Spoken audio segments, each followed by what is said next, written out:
Nice to see so many people in the room. It's nice when we all combine again. So thanks all for hanging around. Bryan is super excited to share stories about longevity and maintenance of websites. Bryan heads up the global maintenance team with Amazee Labs, which is a mixture of people sitting in Cape Town, people sitting remotely, and our goal is to look after websites. So he's going to tell you about how to do that, so when projects get handed over to teams like us, they're actually nice to look after. So yeah, thanks Bryan. So when Inky says she uses the we word, she really means it because she's the project manager for my team. So she's really kind of built into this whole talk, whether she likes it or not. So I was just saying to Phil that I'm very aware I'm standing between a room full of thirsty people and beer downstairs on a Friday afternoon in Cape Town in the summer. So I haven't timed this, but I will keep it as brief as I can. And I certainly won't go over time. So yeah, we're going to talk about maintainability and longevity. And the subtitle, keeping customers and developers happy, because I'm trying to find who it was. Somebody was talking to me earlier about maintenance, and we were saying, isn't maintenance boring? And I'll talk about that a little bit. But it's actually not. If you can work with your customers and your developers, you can kind of make it interesting. In fact, you don't have to make it interesting because it kind of is interesting. So about me, as Inky mentioned, I head up the global maintenance team for Amazee Labs. I'll give a little bit of background in the story just now on that. I've been working with Drupal since Drupal 5, so lots of good and bad and tricky and interesting experiences.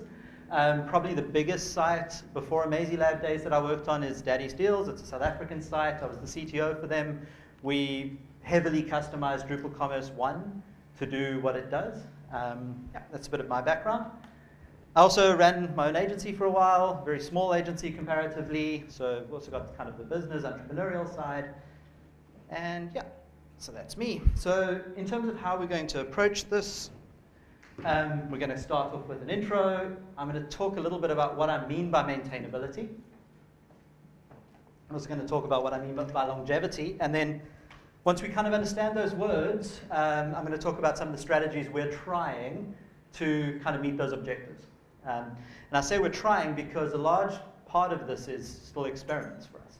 We're trying to get this right. It's a challenge. And yeah, so I'll share the strategies that Amazee Labs global maintenance team is sort of employing. So from an intro, the Amazee maintenance case. So over 7 to 10 years, Amazee Labs has accumulated a huge number of web properties and clients globally.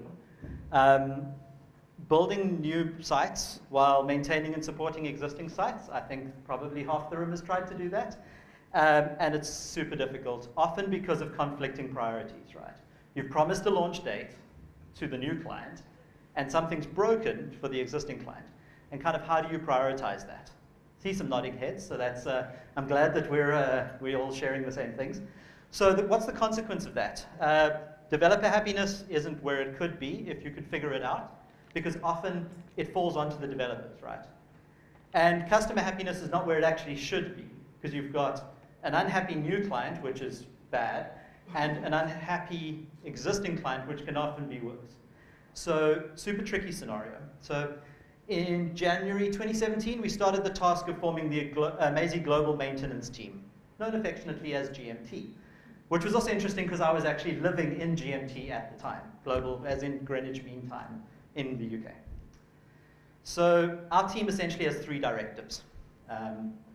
Support is the first one. Now, I'm going to go into a little bit of the detail because these things kind of all interact a little bit. So when we talk about support, we're talking about helping clients. It's very client-focused. When a client is trying to do something with their existing site, they need somebody to talk to because they won't always be able to do it themselves. Inky is very much, as a project manager, behind enabling clients to do their own things on their websites, and we hand their website to them as a tool.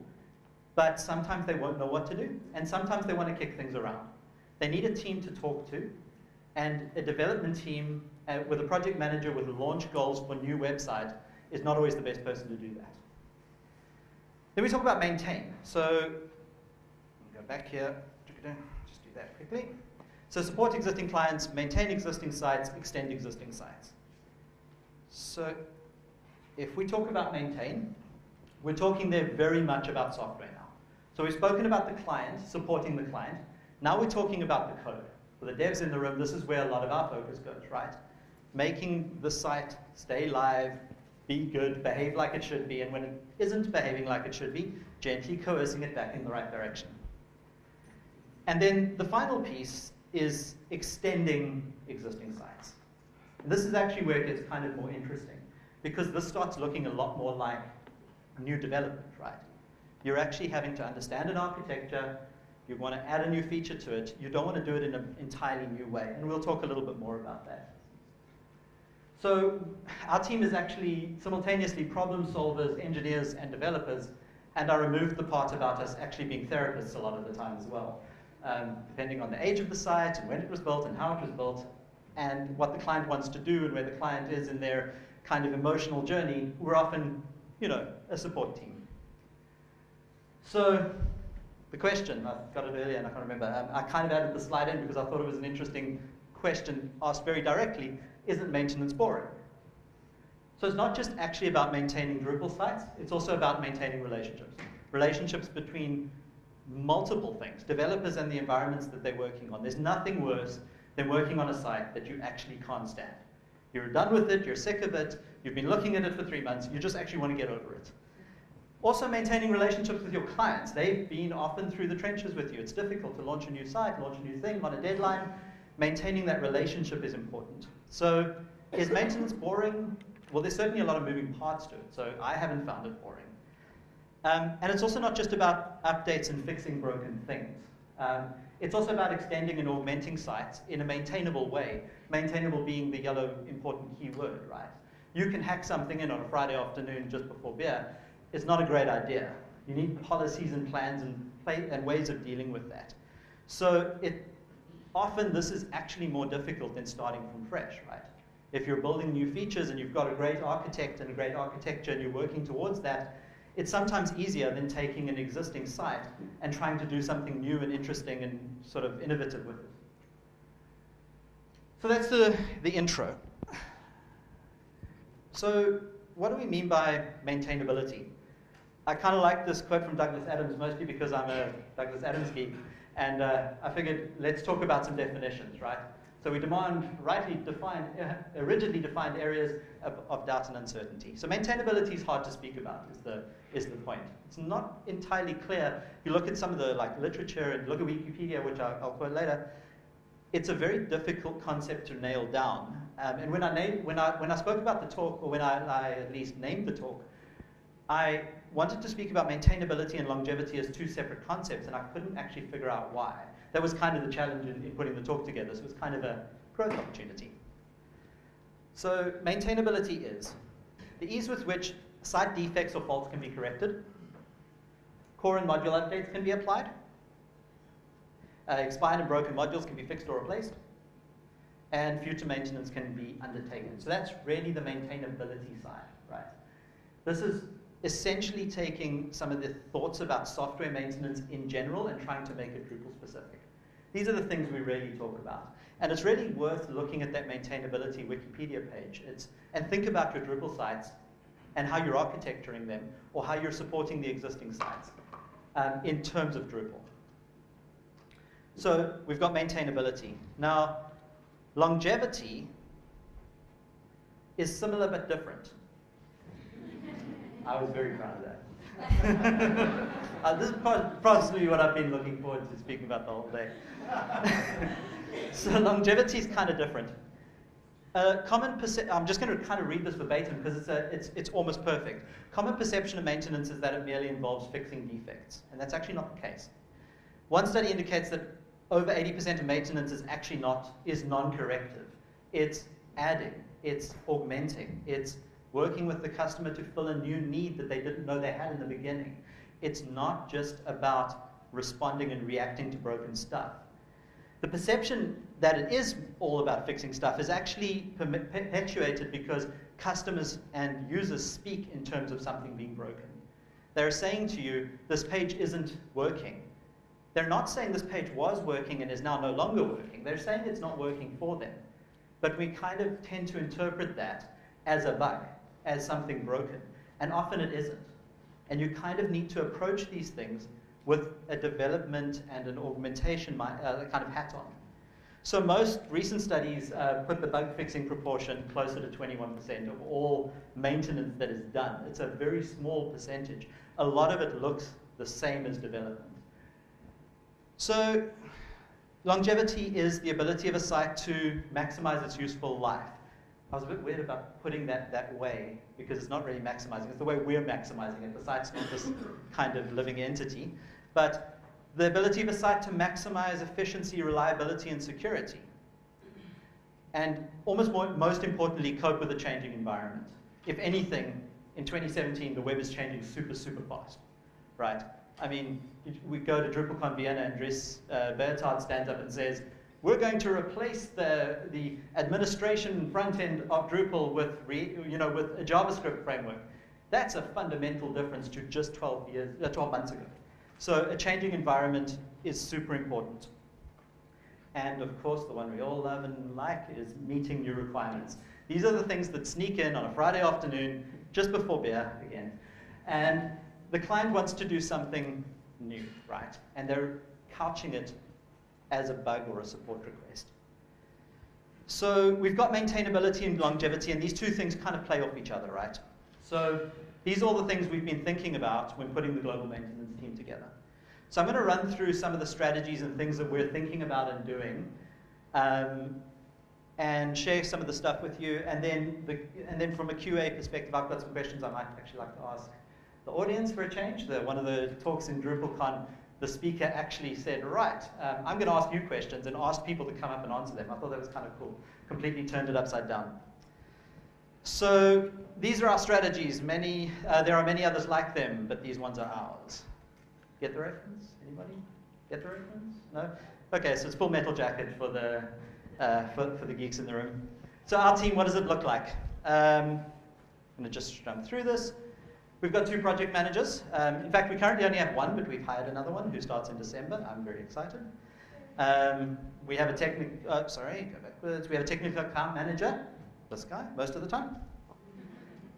We have 2 designers. I'm going to speak about design in a little while and how it actually plays with maintenance. And I'm glad Jason's in the room because I think he'll support me. And then we've got 6 cross-functional developers.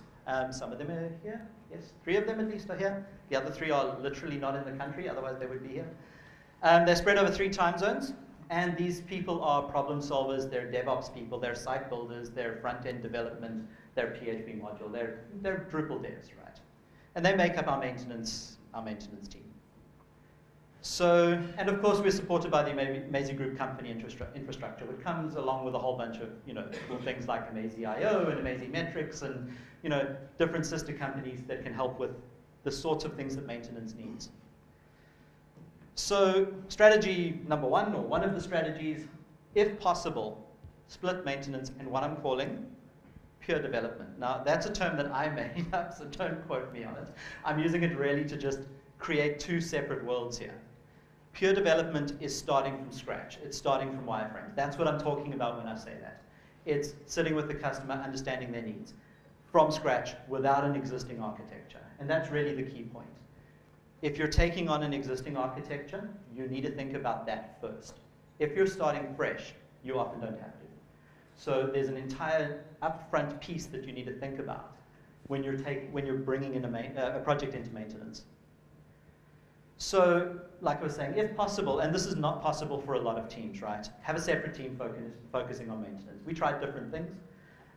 We had maintenance periods, like I've said there, where you try for 2 weeks, we're just going to focus on maintenance. That hardly ever happens. We tried having a certain percentage of maintenance tasks in our sprints. Our teams use Scrum. Mostly the maintenance tasks were the first things to go when timelines got hectic, almost always. And those, it's like technical debt when you're coding. It'll come back to bite you later. So you're taking on a debt, and if you don't have a strategy to actually deal with that debt, it's going to come back. I think George was hinting at some of the stuff from a coding perspective as well. It's the same sort of thing, actually. Maintenance has to happen. It's going to happen. You can either choose to control it or let it surprise you, one of the two. If you can't have a separate maintenance team because these are difficult business things to do, try having maintenance periods. So often something that can work if you're strict with it. Or try allocating maybe a section of the team to maintenance. We tried one person, that didn't work. We tried 2 people, that kind of worked a little better, but also didn't. And so one of the things when you've got a maintenance team you need to start doing is setting thresholds. It's something we've figured out pretty recently, and I thought it was important to kind of highlight this. When a maintenance or extension request exceeds a certain threshold, and you're a maintenance team, you need to do one of 2 things. Break it up into smaller chunks so that it looks like an extension, or ask yourself, should this not be back with a development team? So we've got separate teams inside Amazee. Teams that focus on development and building out new stuff and big stuff, and our team that focuses on maintenance. If you do have a separate maintenance team, have a repeatable and agreed upon handover process from the pure development teams to the maintenance team. Have that kind of conversation up front, because all developers, regardless of the things you put in place, do things slightly different. Design decisions are often personal, their preferences. So try and bring that conversation into the upfront. Once you're handing a project into maintenance, write down the strategies that are working and the strategies that aren't. And every time you bring a new project in, do what worked again, and what didn't work, kind of chuck it. That was me talking about thresholds and handovers. Cool. Keep it beautiful. Jason, you need to listen to this. So, and Tish, can't see who Tish is. So keep it beautiful. What am I talking about? Well, this is not the time to ditch the designers, or the front-enders for that matter. Maintenance often sounds like a super technical thing. It's actually not. If your site looks worse, sorry. If your site looks worse, I'm starting to feel like the Prime Minister. What's her name? Angela Merkel. No, the other one, Theresa May. Thank you. So if your site looks worse after you've done maintenance on it, you've done something wrong. You need designers to help you keep stuff fresh. You need designers to do the design thinking. Often this comes to developers, right? So when I was doing a lot more development, the customer would be, can we add a page that does blah, blah, blah? And you kind of copy the styles over, and you try and make it, you check it's sort of responsive. But you haven't done the upfront design thinking. And that's super, super important. So we have 2, like I mentioned, we have 2 designers that are actually part of our maintenance team, but they do other stuff as well because we can't keep them busy all the time. But we try to keep them busy all the time. So keep it beautiful. If possible, have a designer or 2 on your maintenance team and figure out things that can be maintained that are not technical software things. We've done a big push on mailers and making mailers more responsive and more interesting. You can do this across a bunch of things. But keeping it beautiful is certainly something that is important to Amazee, and in the spirit of what a lot of other people have been saying, we can make the web better. So keep the designers at hand. Be explicit. I don't suggest being explicit when using Composer Update. That's not quite what I mean. I'm talking about being explicit about the fact that this is a maintenance team, and be explicit with your developers and be explicit with your customers. Differentiate it from pure development. Move customers into a maintenance phase. Don't just start maintaining the site. Have a conversation with them. Sit down and say, right, we've gotten your site launched. It's wonderful, it's beautiful. Amazee Metrics or Metrics team is going to start monitoring it. We're moving you into a maintenance phase. Have that conversation and define what it means with them. Understand what it means to them and define what it means with them. And basically explain maintenance and longevity to customers. Because when you come to them and say you need to spend some money to update to the latest Drupal, if you're leaving that to when the site's going to break, they're going to feel like essentially you have them over a barrel. If you bring that conversation way earlier on and you prepare them for it, it's a lot more tactical, basically. Include the customer in the conversation and the maintenance planning. Figure out if your customer has a time that it makes sense to upgrade to the new Drupal. If they're doing a massive Black Friday campaign, you don't really want to be updating to the latest version of Drupal Commerce like late November, right? It's not a great idea. Have a conversation with them, figure out what makes sense. Cool, yeah, so that's basically about being explicit. It's taking anything that you think that the customer obviously knows, or your team obviously knows, and write it out, say it out, be explicit about it. Cool, create processes and systems. So, maintenance and support can obviously become chaotic very, very easily.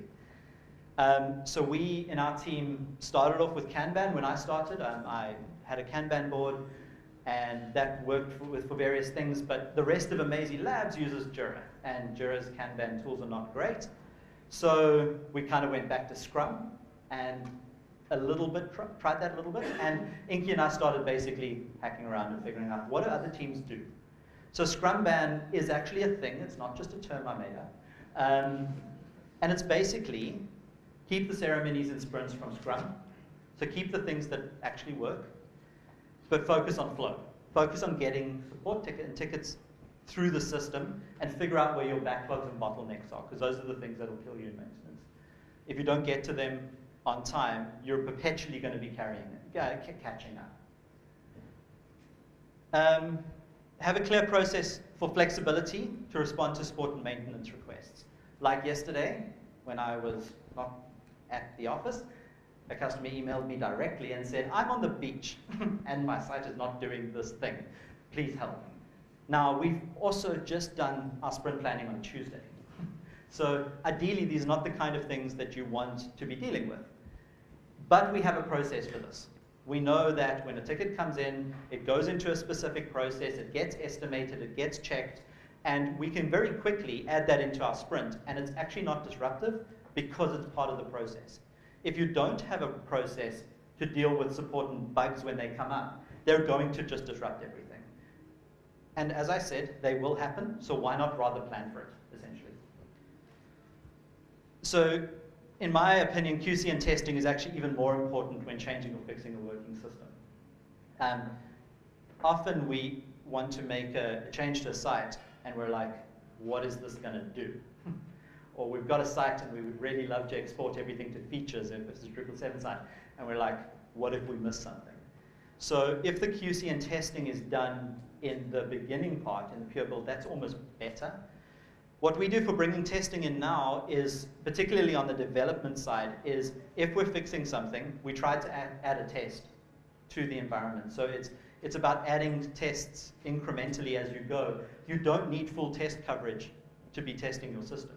You need to test the important parts, the integration points, things that might break. So testing is super important. You also need to be able to prove to the customer that it is fixed, right?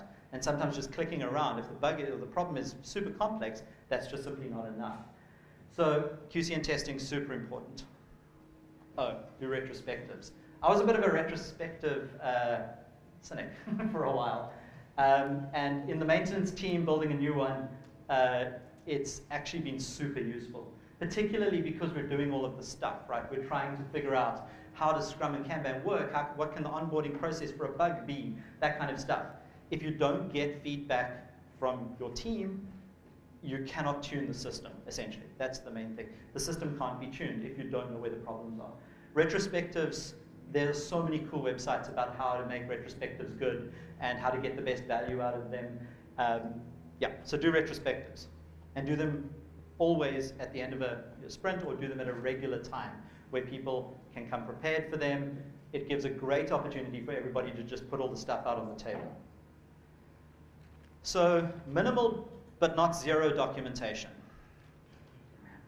Have a centralized source of site information. If you're working on multiple sites, if you're a developer, and I can talk from the dev's perspective again, there is nothing more frustrating in the whole world than taking a ticket and not knowing where to find the background. What is the bug? Why is it there? If it's not in the actual request itself. Having a centralized place where people know to go look makes that way, way easier. Also acknowledge that your documentation becomes outdated as quickly as it's written. You physically cannot keep up to date with documentation. It's why software documenters have entirely changed as a profession over the last 10, 15 years. Software changes too quickly. you just need one developer who doesn't do it, or one developer who is crazy pedantic about it and makes it ridiculous to try and read. So just keep that in mind. Document the least amount of stuff, or the minimal amount of stuff that you need to make the documentation effective. Document the tricky and complex parts is essentially what I'm saying. You can document that in code. Sometimes that helps, putting it at the top of the file or top of a function that's particularly complex. We used Atlassian Software Confluence. It's kind of hooked into Jira. That's pretty good. We also have another system we're busy building that links all of the stuff together for us, so we can go look at one page and says, here's the Confluence page, here's the Jira project, here's a link to the dev system. And most importantly, make sure developers actually know where to look and what to update and what to document. This is particularly important when you're onboarding new people. If you start a maintenance team, make sure people know, because they won't know, and you'll also almost certainly have to say it more than 12 times. You're going to have to say it the whole time. Go look on Confluence, go look on Confluence. Or make sure that people have updated the documentation where something changes. Cool. So the other thing that we're starting to do, we're very much experimenting with this now, is coming up with a maintenance schedule. Take all of your clients, figure out an update schedule that works for you as a team, given the scale and the number of clients you've got, and come up with a schedule. That schedule will almost certainly change, but come up with a schedule. And importantly, try and involve your customer, as I said earlier, in that. Drupal 8 is super cool for this because they release on a schedule, right? So you know when the next version of Drupal 8 is coming, and you also know what's probably going to be in that. So you can actually plan for a lot of things.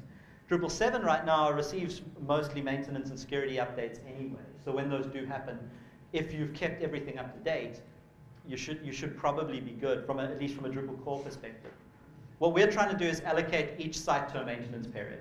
So you are period A, period B, period C, and try to keep each site modules, core and modules and custom code updated. You know, in a quarterly is kind of what we're going to we're experimenting with. We'll see how that works. Cool. Automate as much as possible.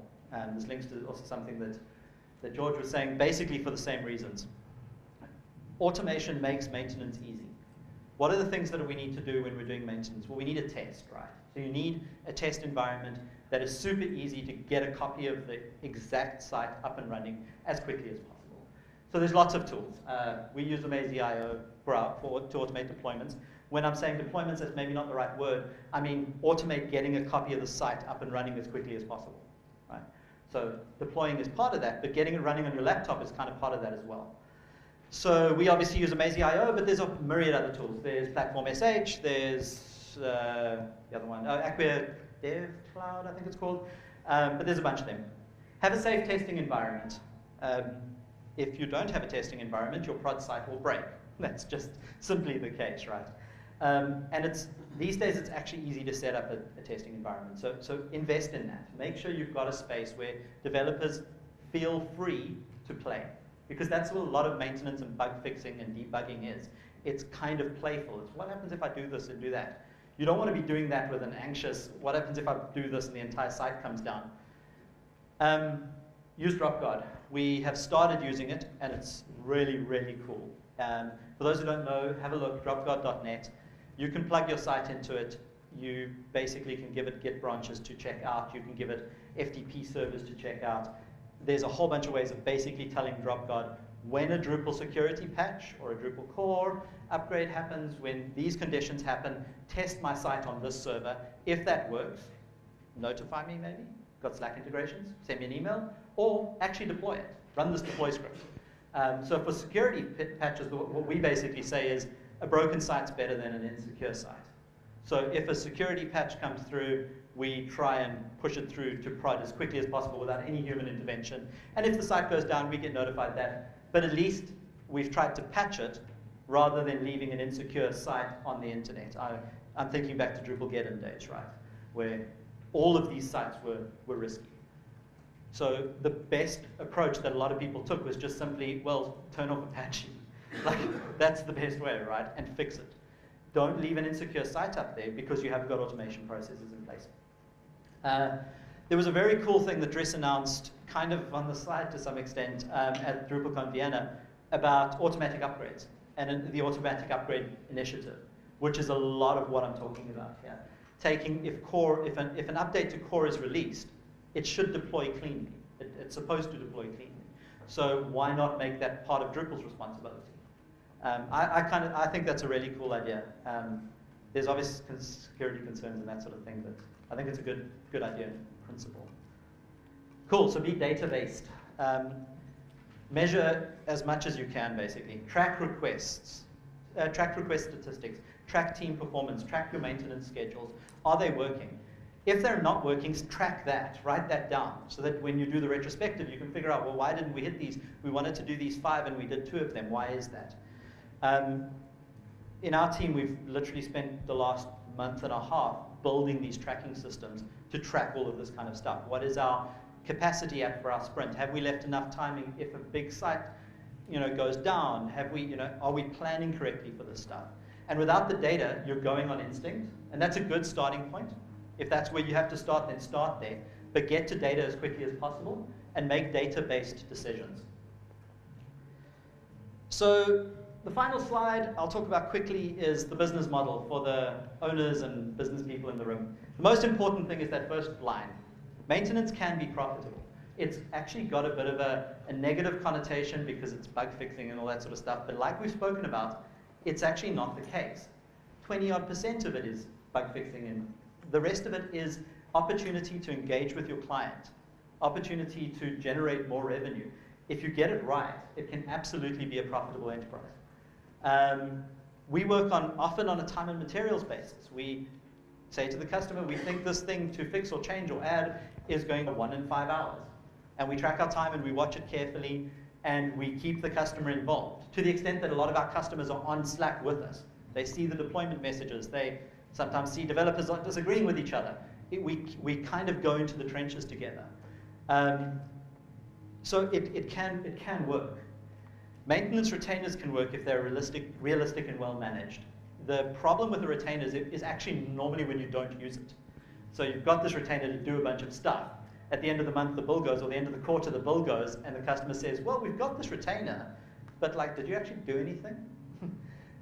So a retainer, if you're able to get it and make it work, make sure you actually meet the objectives. Because from a business perspective, maintenance retainers can flatten out dev cash flow. At the end of the day, that's the thing. If you know you're starting the month off or the quarter off with this much money, you can get away from the spikes and troughs that selling new development brings. Because maintenance tasks are often repeatable, demand can be gauged, predicted, and I hesitate to say manufactured. If you know you're going into a slow period, I've had a few conversations with people today about this. If you know you're going into a slow period, why not have a look through your sites? Check your maintenance schedule and say, hey, we've got 70 sites. We're going into a slow period. Of these 70 sites, 50 of them are at least 3 versions of Drupal core back. Let's approach those 50 customers and let's see how many of them we can get to go down a maintenance path with us. So that's the manufactured part, right? So this can flatten out cash flow and provide stable revenue. So happy maintenance clients become obvious sources of pure development work later. We're seeing this now. We've taken customers, we've brought them into a maintenance phase, we've stabilized the site, and now they're talking about builds in 2018 and some of them 2019. They're starting to have those conversations with us now. Okay, we want to rebuild, we want to redesign. And because they're happy and comfortable that we're there going on this journey with them, the new business starts kind of bubbling, almost by itself. So upgrades, rebuilds, and brands, etc. And that's our strategy. So, bit of time almost. Thank you very much.